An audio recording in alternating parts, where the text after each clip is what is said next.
दोस्तों एक शहर में चौराहे पे बहुत ज्यादा भीड़ इकट्ठी थी।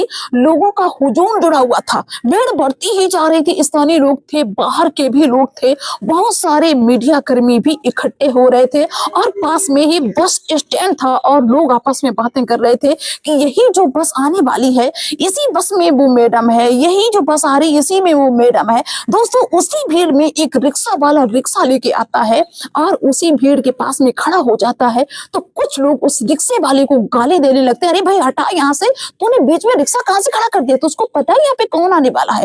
दोस्तों वो रिक्शा वाला थोड़ा सा सहम जाता है, डर सा जाता है और हाथ जोड़ते हुए कहता है कि बाबूजी मेरी बेटी आने वाली है, यही जो बस आ रही है इसी बस में मेरी बेटी है। तो कुछ लोग कहने लगते हैं, अरे हट यहाँ से, तेरी बेटी कहीं की डीएम है जो हमको बेटी के बारे में बता रहा है। दोस्तों लोग उसको गरियाते हैं, किसी ने उसको समझाने की बेचारा गरीब है तो उससे प्यार से बोलते हैं, लोग उसको गाली देते हैं। बेचारा डरा सहमा सा रिक्शा वाला साइड में खड़ा हो जाता है। लेकिन बाद में ऐसा क्या होता है, कौन सी सच्चाई सामने आती है जिसकी वजह से जो लोग उस रिक्शे वाले को गाली दे रहे थे वो रिक्शे वाले के पैरों में गिर जाते हैं और कहते हैं कि मुझे माफ कर दो, मैंने तुमको पहचान नहीं पाया, मैं तुमको जान नहीं पाया, मुझसे गलती हो गई। आखिर में दोस्तों वो रिक्शा वाला कौन था और उसकी जो बेटी थी वो कौन थी और वो लोग उसके पैरों में क्यों गिर रहे थे। ये कहानी बहुत ही इंटरेस्टिंग है, बहुत ही शिक्षाप्रद है।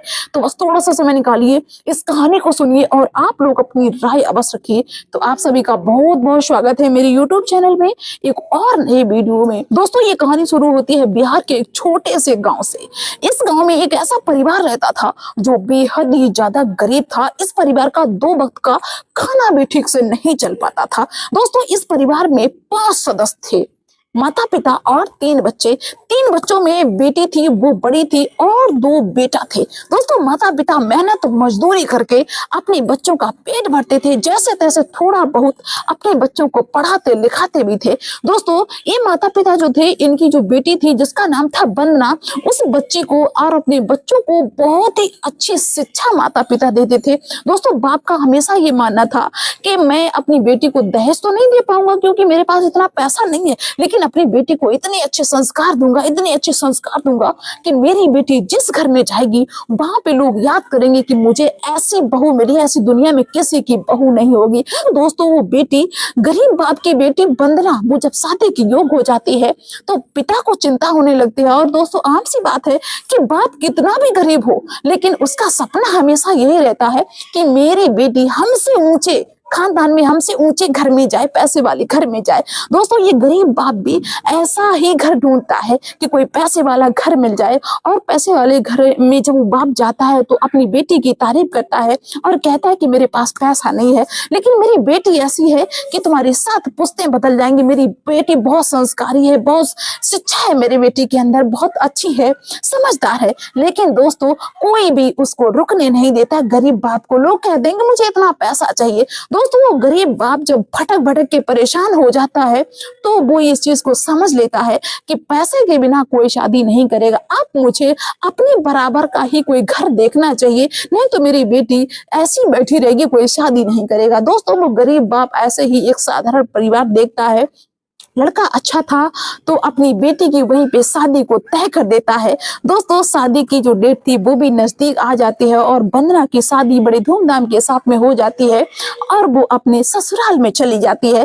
दोस्तों जैसा कि उसके पिता ने उसको अच्छा संस्कार दिया था, बताया था कि बेटा कभी बड़ों को जवाब ना देना, बड़ों की सेवा करना, सत्कार करना, कभी खुल के मत बोलना, अच्छे से रहना, वो वंदना वैसा ही करती थी। दोस्तों बहुत सम्मान करती थी सबका। लेकिन दोस्तों कहते हैं कि आजकल का जो समय है कलयुग है, अगर कोई लड़की ऐसी है जो किसी को जवाब नहीं देती है, बड़ा हिल मिल के रहती है, तो उसको लोग अच्छा नहीं समझते, बल्कि लोग ये समझते हैं अरे ये बेचारी ऐसी है, अनपढ़ है, इसको बुद्धि नहीं है, क्या जाने बोलना, ये लोग सोचने लगते हैं। लोग ये नहीं सोचते कि इसके अंदर संस्कार अच्छे, इसके माँ बाप ने संस्कार अच्छे दिए। दोस्तों यही हालत होने लगी वंदना की, जबकि वो ज्यादा पैसे वाले नहीं थे। दोस्तों फिर भी वंदना को कोई शिकायत नहीं थी, वो अपनी जिंदगी में खुश थी कि चलो जो मुझे कहता है कहने दीजिए। और जिस लड़के से शादी हुई थी उसका नाम प्रदीप था। दोस्तों प्रदीप पढ़ाई करता था और उसी पढ़ाई के दौरान प्रदीप की सरकारी नौकरी लग जाती है। दोस्तों जब सरकारी नौकरी लग गई तब तो प्रदीप के घर वालों के तेवर ही बदल गए। अब जो प्रदीप की माँ और बहन थी वो ये सोचने लगते हैं कि अरे भाई बेटा मेरा नौकरी करने लगा सरकारी, अगर मैं इसकी अब शादी कर लूं तो मुझे बहुत सारा दहेज भी मिलेगा और बहू भी आएगी बहुत अच्छी चांस ही। ये कहाँ से अनपढ़ गंवार, इसको कहाँ तक हम झेलेंगे। अब दोस्तों उनके दिमाग में गलत फितूर पैदा हो गया और जो प्रदीप के माँ और बहन थी वो ये योजना बनाने लगी कि कुछ ऐसा किया जाए जिसकी वजह से ये जो बन रहा है ये घर से निकल जाए और मैं अपने बेटा प्रदीप की अच्छे घर से शादी करूं और अच्छा खासा दहेज लूं, मेरी भी जिंदगी बन जाए। दोस्तों जब ये विचार आता है प्रदीप के माता और बहन के मन में तो बस उसी षड्यंत्र को वो लोग रचने लगते हैं। यहाँ तक कि अब जो वंदना वो अच्छी लड़की थी उसको दिन रात सताया जाने लगा। वो अगर खाना बना के रखती है तो उस खाने में कभी नमक झोंक देती है चुपके से, कहीं मिर्ची झोंक देती है, यानी कि वंदना अच्छा भी काम करती है तब भी उसको गलत करार कर दिया जाता है और छोट मोट कह के प्रदीप की नजरों में वंदना को गिराने की पूरी कोशिश की जाती है। दोस्तों वंदना सबसे कहती कि मैंने ऐसा नहीं किया, अगर इतना भी बोल देती है तो लोग कहते देखो ये जवाब देने लगी, इसकी जबान खुलने लगी, देखो बहू होके मुझे जवाब दे रही। दोस्तों दिन रात यूं ही चलने लगा। वंदना उस घर में परेशान होने लगी, यहाँ तक कि अपने पिताजी को बताती है कि हम कितना भी अच्छा काम कर लें लेकिन फिर भी मेरे काम में कमी निकाली जाती है और प्रदीप से उल्टा सीधा बोल के झूठ मूठ की कहानी बता के प्रदीप से पिटवाने भी लगती है प्रदीप की माँ और बहनें। दोस्तों धीरे धीरे ऐसा माहौल हो जाता है उस घर का कि वंदना को वहां पे एक एक मिनट भी रुकना मतलब दुश्वार हो रहा था, परेशान हो रही थी वंदना। दोस्तों वंदना के पिताजी आते हैं और समझाते हैं सबको, प्रदीप को भी समझाते हैं, लेकिन प्रदीप भी वंदना को गलत समझने लगा था। प्रदीप भी ये सोचने लगा था कि वंदना पूरी तरीके से गलत है, अब इसके साथ में हम जिंदगी नहीं काट पाएंगे, ऊपर से उसकी सरकारी नौकरी लग गई। अब वो भी अपनी पत्नी को बेवकूफ समझने लगा था। दोस्तों प्रदीप भी चाहने लगा कि इससे मेरा तलाक हो जाए और दोस्तों जो चीज दिमाग में आ जाती है फिर वैसा ही होने लगता है। वंदना ने पूरी कोशिश की अपने रिश्ते को बचाने की, लेकिन अपने रिश्ते को बचा नहीं पाई। एक दिन ऐसा आता है कि वंदना को उस घर से निकलना ही पड़ता है। प्रदीप बहुत ज्यादा खुश हो जाता है और प्रदीप के घर वाले भी खुश हो जाते हैं। दोस्तों वंदना कहती ठीक है हम तुमको तलाक दे देंगे, आराम से अपनी जिंदगी काटो। वंदना अपने पिताजी के साथ में अपने मायके में आ जाती है और जो तलाक के कागज थे वो भी भाई कंप्लीट हो जाते हैं क्योंकि प्रदीप को बहुत ज्यादा जल्दी थी और वंदना ने अपने पति को तलाक दे दिया। अब जो प्रदीप के घर वाले थे बहुत ज्यादा खुश और वो भाई खोजने लगते हैं ऐसी लड़की जो कि बहुत ज्यादा सुंदर हो और बहुत ज्यादा दहेज भी मिल जाए। अब जो ये प्रदीप था उसकी एक बार शादी हो चुकी थी जिसकी वजह से लोग इतना दहेज नहीं दे रहे थे। शादी तो अच्छी अच्छी हो रही थी लेकिन इतना लोग दहेज नहीं दे रहे थे, कहते थे भाई एक बार शादी हो चुकी हम इतना दहेज क्यों दे। और ये लोग जो दहेज के चक्कर में 1 साल निकाल दिया, 2 साल निकाल दिया, 3 साल निकाल दिया, इनका ये सिस्टम चलता रहा प्रदीप का और प्रदीप के घर वालों का। अब दोस्तों इधर क्या होता है कि वंदना तो अपने घर पे आ गई थी। अब वंदना के जो पिताजी थे वो वंदना से ये कहते हैं कि बेटा अब वो वहां पे तो रिश्ता चल नहीं पाया, अब तुम्हारी शादी हम दूसरी जगह पे कर देते हैं। लेकिन वंदना ने साफ मना कर दिया। वंदना ने कहा कि पिताजी मैंने पूरी कोशिश की उस घर को जोड़े रखने की, अपने रिश्ते को बचाए रखने की, लेकिन हम इस चीज को अच्छे तरीके से समझ गए हैं कि जहां भी आप मेरी शादी करेंगे अगर हम पैसा नहीं दे पाएंगे, दहेज आप नहीं दे पाएंगे तो मेरी इज्जत नहीं वहां पे होनी है। यहाँ से छोड़ के आए वहां भी लोग मुझे घर से निकाल देंगे, कहीं भी हम जाएंगे मेरे पास पैसा नहीं, कोई मेरी इज्जत नहीं करेगा। पिताजी अब मेरा जो शादी का विचार है वो पूरी तरह से मेरे दिमाग से निकल चुका है। अब पिताजी मुझे कुछ ऐसा करना होगा जिसकी वजह से हम खुद सेल्फ डिपेंड हो जाए, मेरे पास में खुद पैसा हो और उस पैसे के दम पे अपनी जिंदगी को हम आराम से काट सकते हैं। किसी से हम शादी भी कर लेंगे तो मेरी जिंदगी अच्छे से कट जाएगी। अब पिताजी आप शादी का ये जो विचार है दिमाग से निकाल दो और कोशिश करो कि हम कुछ करने लगे, हम पढ़ाई करेंगे, हम मेहनत करेंगे, क्योंकि अब मेरा लक्ष्य बन चुका है अपनी जिंदगी में कुछ करने का। दोस्तों पिताजी भी इस बात पे सहमति जता देते हैं और कहते हैं ठीक है बेटा हम तुम्हारे साथ हैं, तुम्हारा जो भी सपना है उसको पूरा करो, मेहनत करो, हम पूरी कोशिश करेंगे, कमाएंगे, दिन रात मेहनत करेंगे। दोस्तों अभी जो वंदना थी ये भी अपने दिमाग में बसा लेती है कि चाहे मुझे मजदूरी करना पड़े अब हम पढ़ाई करेंगे और पढ़ाई करके हम कुछ करेंगे, क्योंकि ऐसा होता है ना कि बिना डॉक्यूमेंट्स के ना सरकारी नौकरी मिलती है ना प्राइवेट मिलती है, तो पढ़ना बहुत ज्यादा जरूरी है। दोस्तों वंदना फॉर्म अप्लाई करती है और दिन रात वंदना पढ़ाई में मन लगाने लगती है, क्योंकि वंदना का लक्ष्य अब पूरा का पूरा ये बन चुका था कि मुझे पढ़ना है, पढ़ के कुछ करना है। दोस्तों वंदना दिन रात मेहनत करती है, 10th को क्रॉस करती है, अच्छे नंबरों से 12th को क्रॉस करती है और धीरे धीरे जब ये पढ़ाई करती है इसके नंबर अच्छे आने लगते हैं तो कुछ लोग कहते हैं कि तुम तो इतने अच्छे नंबरों से पास होती हो, तुम पढ़ने लिखने में इतनी अच्छी हो, तुम तो अधिकारी बन सकती हो, आईपीएस अधिकारी वगैरह बन सकती हो। दोस्तों वंदना ने जब ये बात सुनी तो वंदना को ये चीज मतलब दिमाग में बस जाती है कि आईपीएस, तो हम आईपीएस क्यों नहीं बन सकते हैं? आईपीएस बनना क्या बहुत बड़ी बात है, अब मुझे आईपीएस ही बनना है। दोस्तों वंदना अपने आगे की पढ़ाई को भी जारी रखती है और बच्चों को कोचिंग पढ़ाती है, पार्ट टाइम काम भी करती है, लोगों के घर में झाड़ू पोछा तक कर देती है, मतलब पैसा इकट्ठा करने के लिए, और दिन रात मेहनत करती है और मेहनत करके पढ़ाई करके एक छोटा सा फोन ले लेती है क्योंकि कोचिंग के लिए इतना पैसा नहीं था।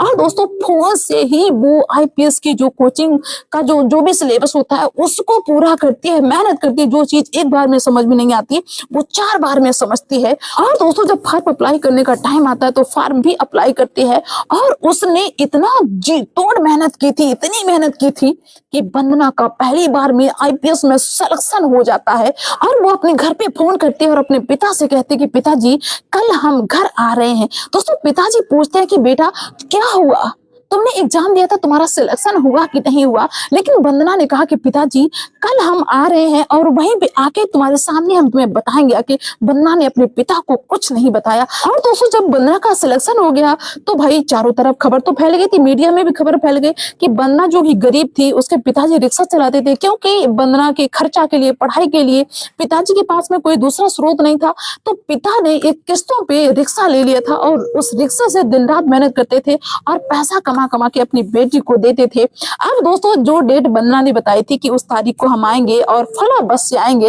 दोस्तों वंदना के पिताजी आ जाते हैं उस चौराहे पे जहां पे वो बस स्टैंड था, जहां पे वो वंदना आने वाली थी, उतरने वाली थी। तो वहां पे जब उसके पिताजी आते हैं तो देखते हैं कि भाई लोगों का हुजूम जुड़ा हुआ है, इतनी ज्यादा भीड़ है, स्थानीय लोग हैं, बाहरी लोग हैं, मीडिया वाले भी हैं भाई रिपोर्टिंग करने के लिए। तभी दोस्तों ये जो वंदना के पिताजी थे उसी भीड़ में अपना रिक्शा लेके आते हैं और खड़े हो जाते हैं और अपनी बेटी का इंतजार करने लगते हैं। तभी उसी भीड़ में से कुछ लोग वंदना के जो पिताजी थे उनको गाली गलौज करने लगते हैं, अरे भाई हटा, रिक्शा तूने कहाँ पे खड़ा कर दिया, तुझे पता नहीं कौन आने वाला है। वंदना के पिताजी को कुछ नहीं मालूम होता है। वंदना के पिताजी हाथ जोड़ते हैं, कहते हैं साहब मेरी बेटी आने वाली है, अब के बाद जो बस आएगी उसी में मेरी बेटी होगी, हम अपनी बेटी को लेने के लिए आए हैं। लेकिन कुछ लोग कहते हैं अरे भाई हट जाए यहाँ से, तो कहीं का प्रधानमंत्री तेरी बेटी डीएम है क्या जो हमको ऐसे अपने बेटी के बारे में बता रहे हैं, हट चल यहाँ से। दोस्तों वंदना के पिताजी हाथ जोड़ते रहे लेकिन लोग गाली देते रहे, बेचारे जैसे तैसे थोड़ा दूर जाके खड़े हो जाते हैं और कुछ मीडिया वालों से पूछते हैं कि भाई साहब कौन आ रहा है, किसके इंतजार में आप सभी लोग, और क्यों इतनी भीड़ यहाँ पे इकट्ठी जुड़ी हुई है? तो मीडिया वाले बताते हैं कि एक गरीब की बेटी आईपीएस अधिकारी बन गई है और वो आ रही है इसी बस से, जो आपकी बस आने वाली है उसी बस से आ रही है, उसी की रिपोर्टिंग हम करने के लिए यहाँ पे खड़े हुए हैं, तो उसी के लिए सभी यहाँ पे इकट्ठे हैं। दोस्तों वो रिक्शा वाला कहता है कि साहब मेरी बेटी ने भी तो एग्जाम दिया था, मेरी बेटी भी इसी बस से आने वाली थी, और कहीं ना कहीं पिताजी को ये लग रहा था कि मेरी बेटी का अगर सिलेक्शन हो जाता तो मेरी बेटी फोन से मुझे बता देती। पिता थोड़ा मायूस था कि शायद है कि मेरी बेटी का सिलेक्शन हो नहीं पाया, वरना इतनी बड़ी खुशी कोई कैसे छुपा सकता है। थोड़ी देर में बस आ जाती है, लोग भाग खड़े होते हैं और भीड़ वहां पे पहुंचने लगती है जहां पे वो बस आके रुकती है। अभी दोस्तों वंदना उतरती है उस बस से और लोग भाई मीडिया वाले कूद पड़ते हैं कि मैडम बताओ तुमने अपनी जिंदगी में क्या क्या संघर्ष झेले, क्या क्या किया, सुना जाता है तुम्हारे पिताजी बहुत ज्यादा गरीब हैं। लेकिन वंदना ने किसी का जवाब नहीं दिया। वंदना कहती कि रुको हम सबका जवाब देंगे, लेकिन पहले हम अपने पिताजी को ढूंढे कि मेरे पिताजी कहाँ हैं। दोस्तों वंदना चारों तरफ देखती है, मीडिया वाले जुटे जा रहे हैं, वंदना चारों तरफ नजर फैलाती है, घुमाती है तो देखती है कि उसके पिता बहुत दूर पे रिक्शा लेके खड़े हैं। वंदना भागती हुई अपने पिता के पास में जाती है और पिताजी से लिपट जाती है। अब भाई जो भी इस नजारे को देखता है वो हैरान, क्योंकि अभी कुछ लोगों ने उसको गरियाया था, भगाया था वहां से। लोग आश्चर्य में कि भाई ये अधिकारी बन गई है लड़की जिसका नाम वंदना है और ये गरीब रिक्शा वाले से क्यों चिपट गई। वो कहने लगी पिताजी हम आईपीएस अधिकारी बन गए, मेरा सिलेक्शन हो गया। दोस्तों पिताजी समझो कैसा वो दृश्य होगा, पिताजी फूले नहीं समा रहे और सबको बता रहे जो गाली दे रहे थे कि यही मेरी बेटी है, मैंने कहा था ना कि मेरी बेटी आने वाली है। दोस्तों अब तो किसी को जवाब नहीं सोच रहा, यहाँ तक कि भाई जो लोग गाली दे रहे थे वो आते हैं रिक्शा वाले के पैरों में गिर जाते हैं, कहते हैं मुझे माफ कर दो। क्योंकि रिक्शा वाला कहता है कि बेटी अभी मुझे ये लोग गाली दे रहे थे, कह रहे थे तेरी बेटी आईपीएस अधिकारी है क्या जो मुझे ऐसे बता रहा है। दोस्तों वो वंदना सबको डांटते हुए कहती है कि भाई देखिए ऐसा नहीं कि जो गरीब होता है उसकी कोई इज्जत नहीं है, हम भी गरीब थे और आज हम आईपीएस अधिकारी बन गए हैं। वंदना का वहां पे बहुत ज्यादा स्वागत होता है और वंदना अपने पिता के रिक्शे पे बैठ के, जबकि वहां पे महंगी महंगी गाड़ियां लगी हुई थी, लेकिन पिता के रिक्शे पे बैठ के वंदना अपने घर पे जाती है। अब दोस्तों ये खबर जब वंदना के ससुराल में पहुंचती है तो वहां के लोग बड़ा आश्चर्यचकित, यहाँ तक कि वो लोग ये सोचते हैं कि अब हम माफी मांग ले जाके और वंदना मुझे माफ कर देगी। प्रदीप भी छुट्टी पे था। प्रदीप जब इस खबर को सुनता है तो प्रदीप भी बड़ा आश्चर्यचकित हो जाता है और पूरा परिवार चल देता है वंदना को मनाने के लिए कि भाई मुझसे गलती हो गई, मुझे माफ कर दो। और वहां पे जब पहुंचते हैं तो वंदना कहती है कि तुम्हारी हिम्मत कैसे हुई मेरे घर आने की। लेकिन प्रदीप कहता है कि मुझे सारी चीजें पता चल गई थी, लेकिन अब मुझे माफ कर दो, मुझसे गलती हो गई। लेकिन वंदना के पिताजी उनको भगा देते कि चले जाइए यहाँ से, मेरी बेटी एक बड़ी अफसर बन गई। दोस्तों वंदना ने फिर भी प्रदीप को और उसके घर वालों को बड़ा अच्छे तरीके से समझाया, बिल्कुल अहंकार ना करते हुए कहा कि देखो ऐसा नहीं कि जो गरीब होता है उसकी कोई इज्जत नहीं, इज्जत सबकी होती है और सब कोई चाहता है कि उससे प्यार से बात करे, लेकिन तुमने बिल्कुल भी कोई कमी नहीं रखी, इसलिए तुम अपने घर में मुझे ले जाओगे, ये सपना अपने दिमाग से निकाल दो और जाओ किसी दहेज वाली लड़की से शादी करो जाके। दोस्तों प्रदीप और प्रदीप का पूरा परिवार अपना सा मुंह लटका के वहां से चल देते हैं। दोस्तों क्या कहना चाहेंगे आप ऐसी बेटी के बारे में और ऐसे ससुराल वालों के बारे में और ऐसे पिता के बारे में? फिलहाल दोस्तों हम तो यही कहना चाहेंगे कि इंसान अगर कोई काम ठान ले तो ऐसा नहीं कि वो कर नहीं सकता है, हर काम कर सकता है, लेकिन वो कर तभी तक नहीं सकता है जब तक वो ठानता नहीं है। और जो दहेज की लोभी है भाई उनसे मेरा कहना है कि ऐसा मत करिए, पता नहीं कौन इंसान कितनी गहराई में है, सबकी इज्जत करिए और जिंदगी में आगे बढ़िए। तो आप लोग अपनी राय बस रखना, मिलते हैं नेक्स्ट वीडियो में, तब तक के लिए बाय सभी को।